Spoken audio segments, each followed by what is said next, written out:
Nanawagan ng ilang progresibong grupo at mga political analysts na huwag iasa sa mga trust rating surveys ang paghusga sa pagganap ng mga opisyal.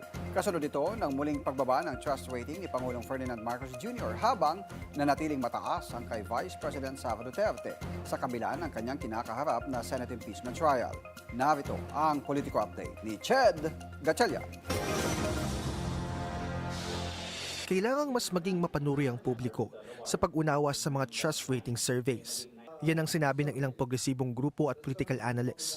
Matapos ang muling pagbaba ng trust rating ni PBBM sa second quarter ng taon, habang nanatili namang mataas ang trust rating ni Vice President Sara Duterte kahit naharap siya ngayon sa Senate impeachment trial. Problema kasi dun kay Sara Duterte, she's not the one expected to solve these problems eh. That probably explains bakit sa kanya parang okay, ganito ang approval niya, mas mataas, pero dito, mas bababa.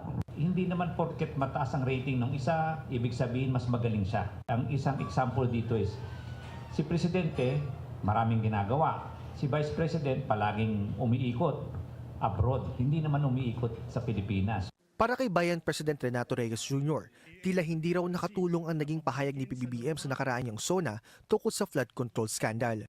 Mahiya naman kayo sa inyong kapwa Pilipino. Para mapaganda ang kanyang standing sa mga survey.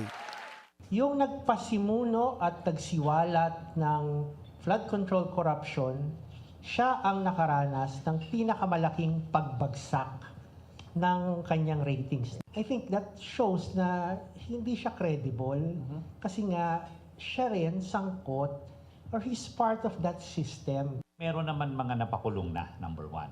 Meron naman mga pera na na-freeze at meron naman perang naibalik. Although malayo pa. Inaabangan daw nila sa magiging pananalita ng Pangulo ang mga bagong plano o tagumpay nito pagdating sa edukasyon tulad ng mga bagong classroom, mga programa para sa ekonomiya at pagdedepensa sa West Philippine Sea.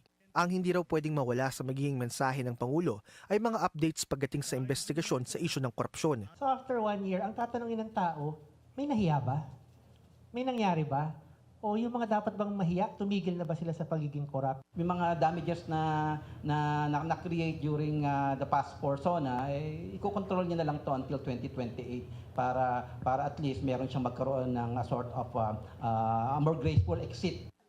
Hamon nila kay PBBM, magkaroon ng isang legacy project na maaaring ituloy ng susunod na administrasyon. Para sa Politico Nightly, Ched Gatchalian, Billionaire News Channel.